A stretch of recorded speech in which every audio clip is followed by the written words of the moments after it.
자신이 하는 일에 대해 스스로 고통스럽게 느끼는지 아닌지를 아는 것은 매우 중요한 일입니다. 하기 싫은 일은 억지로 하면서 하고 싶은 일은 참으면 자신이 무엇을 어떻게 느끼는지에 대해 둔감해지니까요. 만약 지금 하는 일이 고통스럽다면 아무리 하려고 노력해도 언젠가는 그만둘 수밖에 없습니다. 고통스러운 일을 억지로 계속한다면 무의식은 실수와 실패라는 방법으로 우리를 좌절하게 하여 결국 그 일을 그만두게 합니다. 책 읽는 다락방의 제이입니다. 예전에 이런 얘기를 들은 적이 있습니다. 어느 대기업 부장이 신규 사업팀을 맡은 지 얼마 안 돼서 대표와 면담을 한 적이 있습니다. 요즘 새 사업 맡아서 하느라 힘들지?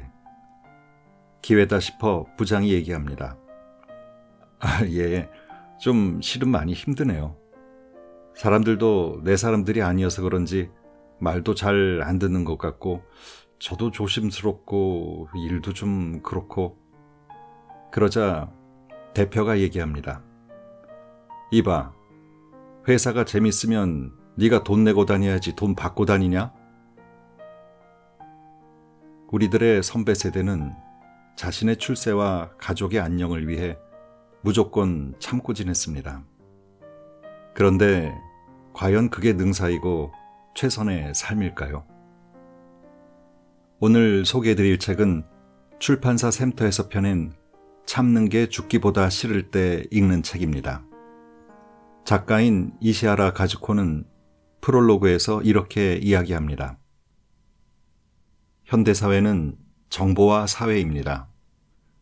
특히 느끼기보다 생각하기에 초점이 맞춰진 사고 중심의 문명이죠. 생각하기만으로 이루어진 세계에서는 행복을 느끼기 어렵습니다. 머릿속으로 생각해 만족을 느낀다고 해도 그 역시 느끼는 일이기 때문에 가능합니다. 그러니 느끼는 힘을 기르고 느끼는 감각을 되찾아야 합니다. 느끼는 힘이 생기면 자신이 만족하는 데 집중하게 됩니다. 이렇게 중요한 느끼는 힘을 기르기 위해 이 책에서는 당신과 함께 쓸데없이 참고 있는 일들을 그만두는 연습을 해보려고 합니다. 느끼는 힘을 기르기 위해 이제부터 참지 않아도 됩니다. 당신은 매일 하기 싫은 일을 참으며 하고 있나요? 혹은 반대로 하고 싶은 일을 참으며 하지 않고 있지는 않나요? 이를 위해 작가는 자기 중심적인 삶의 방식이 필요하다고 얘기합니다. 즉, 자기를 사랑하는 삶이죠. 사회의 상식과 규범, 규칙에 얽매이거나 타인에게 자신을 맞추는 등 외부의 기준을 두고 매사를 결정하지 말고 자신의 욕구와 기분, 감정 등 내면의 기준을 두고 가능한 한 자기 마음을 따르고 충족하는 방향으로 삶의 방식을 바꿔야 한다고 말입니다. 이는 상대 영역을 침범하거나 상대방을 지배, 조정, 강요, 강제하는 이기주의와는 구분되는데요. 자기중심의 기본은 자신을 인정하고 상대를 인정하면서 각자의 삶의 방식과 사고방식, 이해하는 방식의 자유를 서로 인정한다는 의미라고 말합니다.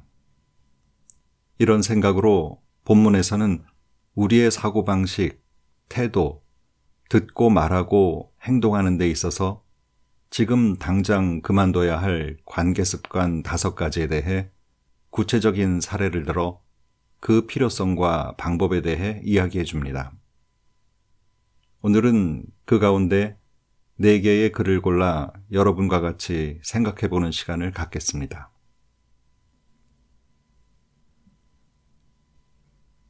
호의에서 시작되어 의무로 끝나는 알아주길 바라는 사고.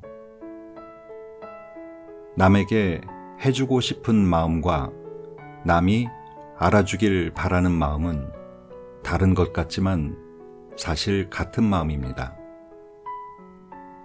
애당초 자신이 상대방에게 무언가를 해주고 싶다라는 호의와 선의를 갖고 행동할 때는 해주는 행위 자체에 만족감을 느낄 수 있습니다.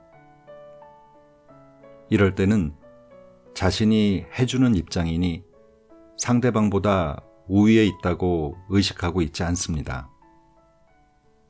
내가 하고 싶으니까 하는 거야 하고 생각할 뿐이죠. 자신이 원해서 하는 일이므로 그 행위의 책임은 자신에게 있습니다. 상대에게 보답을 바라는 것이 아닙니다. 다만 하고 싶은 욕구에 따라 행동하기에 거기에서 만족과 보람을 느끼는 것이죠. 그런데 자신이 상대방에게 해주고 싶어서 행동한다고 생각하면서도 실제로는 내가 일방적으로 해주기만 하고 상대는 나에게 전혀 해주지 않아 하는 불만이 생길 때도 있습니다. 그렇다면 이는 애당초 있었던 해줘야 한다는 사고가 해주고 싶은 욕구로 변환되었을 뿐인지도 모릅니다. 이러한 변환의 바탕에는 해야 한다 사고가 있습니다. 남에게 친절해야 한다. 직장에서는 서로 도와야 한다. 부모님이 나를 길러주셨으니 내가 어른이 되면 부모님을 보살펴 드려야 한다. 이렇게 해야 한다 사고를 바탕으로 상대에게 무언가 해주기 시작하면 자칫 무리하기에 십상입니다. 하지만 이런 사고로 행동하는데 익숙해진 사람은 자신이 무리하고 있다는 사실조차 깨닫지 못할 때가 많습니다. 그래도 무리하고 있다는 사실에는 변함이 없습니다. 심지어 이렇게 무리하다 보면 나만 상대에게 해주는 건 손해다라는 생각까지 들어 이해타산에 민감해질 수밖에 없습니다. 그러면 상대에게 내가 이렇게까지 해줬으니 너도 이 정도는 해줘야 괜찮지 않아? 하고 요구하고 싶어지는 마음도 당연해질 수 있습니다. 순수하게 상대방에게 무언가 해주고 싶은 마음이라면 뭔가 해줄 수 있다는 사실만으로도 충분히 만족할 수 있습니다. 하지만 해주고 싶다는 마음 속에 보상을 기대하는 심리가 숨어 있다면 어떻게 될까요? 상대가 당신의 생각을 알아주길 바라고 나아가 그런 자신의 기대에 응해주지 않으면 불만을 품게 될 수 있습니다. 상대에게 자신을 이해해달라고 호소할 때는 어떤 기분일까요? 이를테면 이해받고 싶은데 아무리 해도 이해해주지 않아. 어째서 알아주지 않는 걸까? 와 같은 말을 마음속으로 몇 번이나 반복해 말한다면 어떤 기분이 들까요? 이 말의 어감이 절박한 심정을 끌어내 막다른 곳에 내몰린 기분이 들지도 모릅니다. 나도 하고 있으니까 너도 해야 해. 내가 이렇게 노력하는데 어째서 알아주지 않는 거야? 네가 틀렸는데 왜 그걸 몰라? 이런 기분으로 상대방에게 위와 같이 반복해 말하다 보면 상대가 알아주길 바라며 매달리는 동시에 상대를 책망하고도 싶어질 거예요. 예를 들어 부모와 자식 사이에서는 엄마가 해준 음식을 아이가 먹지 않았다는 등의 사소한 이유로도 다툼이 일어날 수 있습니다. 다툼이 일어나면 별것 아닌 일에 감정이 격해져 서로 자신의 주장만 관철하려고 하는데 이는 상대에게 각자 자신을 먼저 이해해달라고 내세우기 때문입니다. 제3자의 눈에는 격렬하게 싸우는 듯 보여도 사실 당사자끼리는 자신을 이해해달라고 상대방에게 열심히 호소하고 있을 뿐입니다. 하지만 양쪽 모두 자신의 입장을 호소하는 데만 집중하다 보니 정작 상대의 마음을 이해하지는 못합니다. 자신을 이해해달라는 일방적인 호소에서 벗어나려면 자신이 먼저 상대를 이해해야 합니다. 상대를 이해하려면 상대의 마음을 느끼고 공감해야 합니다. 예를 들어볼까요? 당신이 상대방에게 나는 회사 일과 집안일로 바쁜데 당신은 전혀 도와주지 않아. 왜 알아주지 않는 거야? 라고 말하며 절박한 심정으로 호소하고 있습니다. 이때 상대에게 공감하는 마음을 기르면 잠시 숨을 돌릴 때 내 멋대로 상대방이 내 생각을 헤아려 주길 바랐을 뿐이야. 아무 말 없이 참기만 하는데 알아줄 리가 없지. 하고 깨달을 수 있습니다. 그러면 나아가 내 기분을 상대에게 솔직하게 전해보자 하며 행동할 수도 있습니다. 불평을 들었던 입장에서도 상대방에게 공감하는 마음이 있으면 그런 점이 힘들었구나. 네가 그런 마음을 품는 것도 이해해. 라고 생각할 수 있습니다. 그리고 그런 마음으로 상대에게 공감하는 말을 해주었을 때 상대방도 이해받았다고 느끼게 되죠. 일방적으로 자신을 알아주길 바라는 마음에서 벗어나 자신이 먼저 상대를 이해하는 마음을 기르기만 해도 번거로운 인간관계에서 충분히 해방될 수 있답니다. 다정함도 병이 되는 피곤한 배려. 아마 대부분 사람이 원만한 인간관계를 위해 상대를 배려해야 한다라고 믿고 있을 거예요. 하지만 이렇게 상대를 배려하는 것은 타자 중심의 전형입니다. 당신이 상대방을 배려하면 정말로 상대와의 관계가 좋아질까요? 혹은 그렇게 타자 중심이 되어 상대방을 우선하면 자신도 인간관계가 만족스러울까요? 여기서 자신이 만족스러운지 아닌지는 매우 중요한 사항입니다. 무리해서 상대방을 배려하려고 해도 어느 시점에서 한계를 느끼면 더는 배려하기가 어려워지기 때문입니다. 많은 사람이 잊기 쉽지만 기분이나 감정 혹은 사고는 별개입니다. 이는 느낌과 생각의 차이로 이해하면 됩니다. 더불어 대부분 사람이 감정보다 사고에 사로잡히기 쉽다는 점도 기억하면 좋겠습니다.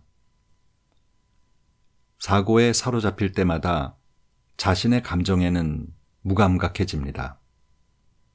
그리고 이런 말을 하면 기분 나빠하지 않을까? 이렇게 하면 어떻게 생각할까? 라고 끊임없이 고민하며 상대를 배려할수록 점점 더 상대의 눈치를 보게 됩니다. 그런데 그렇게 상대를 신경 쓸 때 당신은 기분이 좋을까요? 아니면 불편할까요? 늘 상대방에게 얽매여 그가 어떤 상태이고 어떤 기분인지 억측하고 상대가 자신을 싫어하진 않을까, 상대와 갈등이 일어나진 않을까 두려워하며 그의 마음에 들려고 애쓴다면 자신은 절대로 기분 좋고 편안한 느낌을 느낄 수 없습니다. 자신이 이렇게 상대를 배려하며 행동하는데도 상대가 자신의 노력에 아무런 반응을 보이지 않으면 내가 이만큼 배려하는데 정말 무신경한 사람이군 하는 불만도 생깁니다. 더욱이 자신의 배려에 대해 상대가 부탁하지도 않았는데 멋대로 행동하는 건 민폐야 같은 말이라도 하면 크게 상처받는 건 말할 것도 없을 거예요.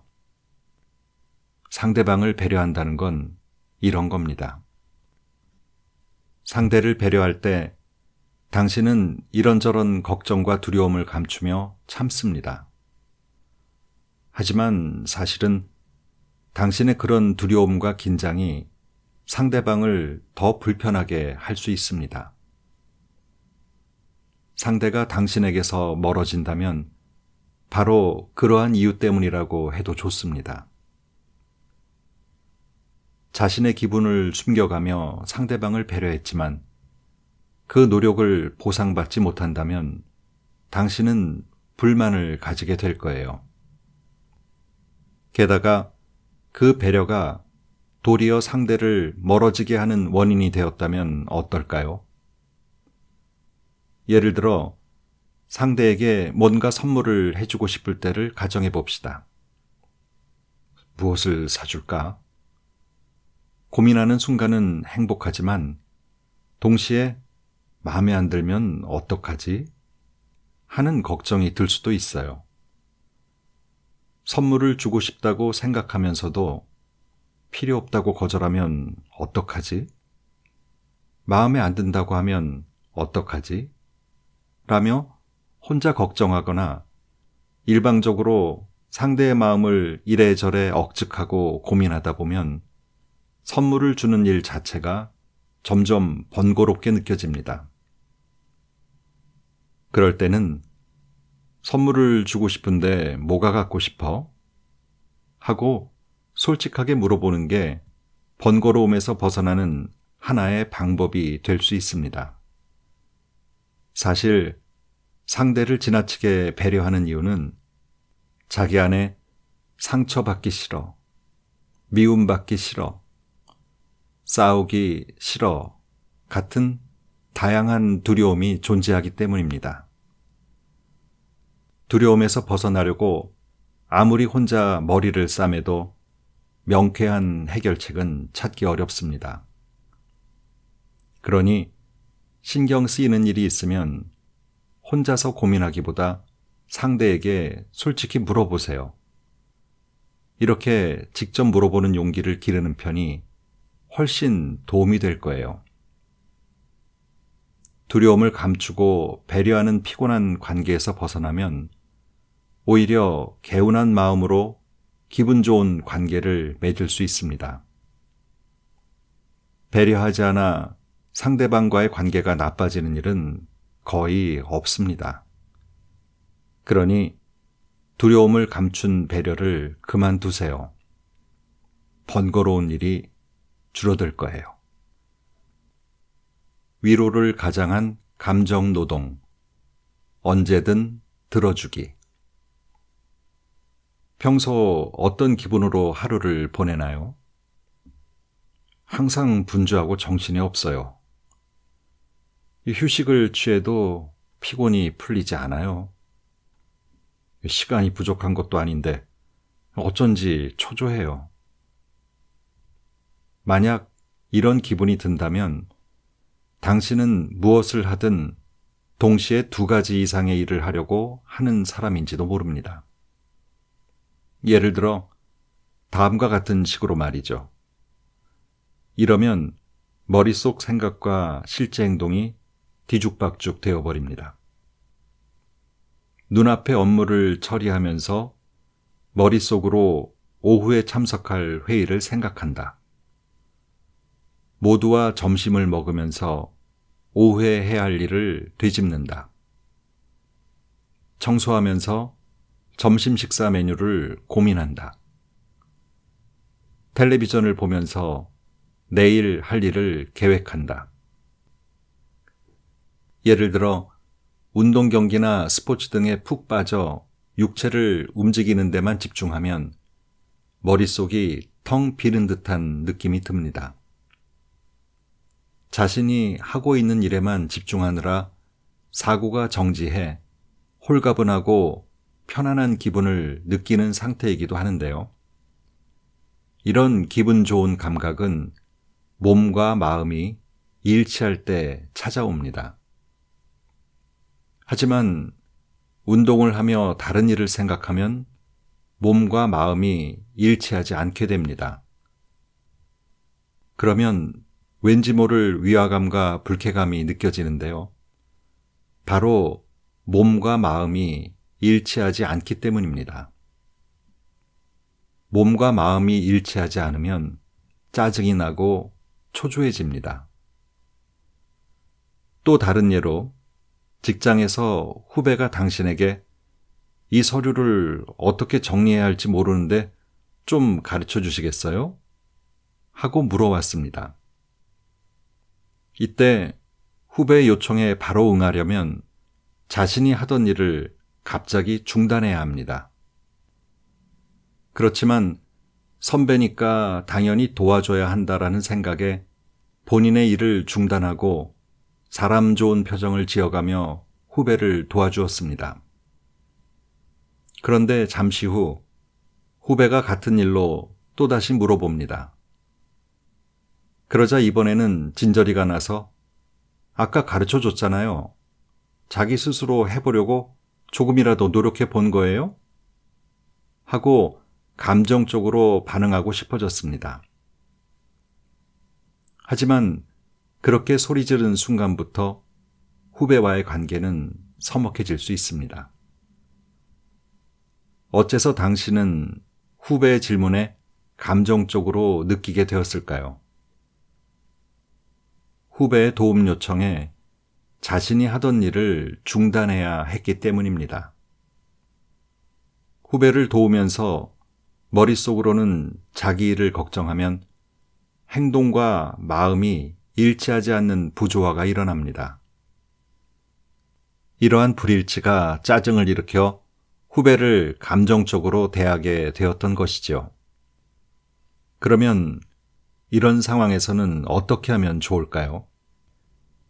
이때도 자기 중심으로 자신을 우선하는 것이 중요합니다. 우리는 상대방에게 무언가 부탁을 받으면 거의 자동으로 자신의 기분과 감정은 무시한 채 곧장 상대의 부탁을 들어주려고 합니다. 바로 이것이 스트레스의 원인이 됩니다. 이럴 때는 상대보다 자신의 상황을 기준으로 하여 제 일을 끝내야 하니까 30분만 기다려 줄래요? 혹은 이것만 끝내고 알려줄게요. 라고 자신이 불쾌해지지 않는 방법을 제안해 보세요. 혹은 참고 받아들이기보다 지금은 시간이 없으니까 미안하지만 다른 사람한테 물어봐 줄래요? 하고 솔직하게 말하는 편이 자신과 상대 모두 불쾌해지지 않는 방법이기도 합니다. 이렇게 자신을 우선하면 몸과 마음이 일치해 편안하고 기분 좋은 느낌을 받을 수 있습니다. 자신의 기분이 좋다는 것은 자신을 스스로 존중하고 있다는 의미랍니다. 몸과 마음이 조화로운 상태에서는 상대방의 이야기도 기꺼이 들어주게 됩니다. 상대도 당장 불쾌한 응대를 받기보다 미리 적절한 시간을 듣고 그때 친절한 응대를 받으면 당신에게 좋은 인상을 받을 거예요. 자신을 우선하는 표현을 사용하면 나를 존중해 주길 바란다는 메시지를 비언어적인 방법으로 상대에게 전달할 수 있습니다. 이처럼 자신의 기분과 감정을 우선할 때야말로 인간관계의 번거로움이 줄어들 수 있습니다. 나 대신 너, 당신을 주어로 말하기. 평소 당신은 어떤 말을 자주 사용하나요? 사실 이는 표현 방식이나 말하는 기술의 문제라기보다 의식의 문제라고 할 수 있습니다. 근본적으로 자신이 어떤 의식을 가졌는지에 따라 표현 방식이 달라지니까요. 예를 들어 지배적인 사람은 상대에게 이렇게 해, 저렇게 해 라고 명령토로 말하기 쉽습니다. 트집 잡기를 좋아하는 사람은 이건 왜 이런 거야? 어째서 저렇게 했지? 하고 상대를 책망하는 말을 자주 할 테죠. 무기력하고 자신감이 없는 사람은 어차피 못해. 보나 마나 안 될 거야. 라며 될 대로 되라는 식으로 말할 때가 많을 것입니다.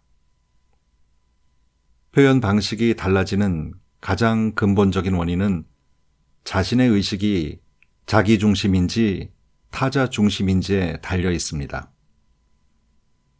타자 중심은 타인을 기준으로 하고 자기 중심은 자신을 기준으로 합니다. 이 차이는 말할 때 너는 이나 나는을 사용하는 방식의 차이로 나타납니다. 타자 중심인 사람은 타인을 기준으로 하므로 의식의 눈이 밖을 향해 있습니다. 자신의 의식이 항상 남을 바라보고 있는 셈이죠. 정신을 차려보면 머리와 마음이 온통 다른 사람에 대한 생각으로 가득 차 있을 때도 많습니다. 그래서 다음과 같은 표현을 자주 사용합니다. 너는 왜? 너는 대체 무슨 생각을 하는 거야? 저 사람은 대체 뭘 하려고 하는 거지? 반면 자기 중심인 사람은 자신을 기준으로 하므로 본인에게 관심을 기울입니다. 그래서 다음과 같은 표현을 자주 사용해 나의 기분과 욕구와 감정을 깨달으려고 합니다. 그리고 그것을 소중히 여깁니다. 내 기분은 어떨까? 나는 어떻게 느낄까? 나는 뭘 하고 싶을까? 이처럼 타자 중심인 사람과 자기 중심인 사람은 근본적인 의식의 토대 자체가 다릅니다. 그리고 이는 평소 어떤 말을 사용할지 선택하는 기준이 됩니다. 제가 주장하는 자기중심 심리학은 자신을 인정하고 상대를 인정하는 것을 목표로 합니다. 이는 자신이 선택한 삶의 방식을 인정한다는 의미이자 동시에 상대가 선택한 삶의 방식도 인정한다는 의미입니다. 바꿔 말하면 서로 자립한 모습이죠.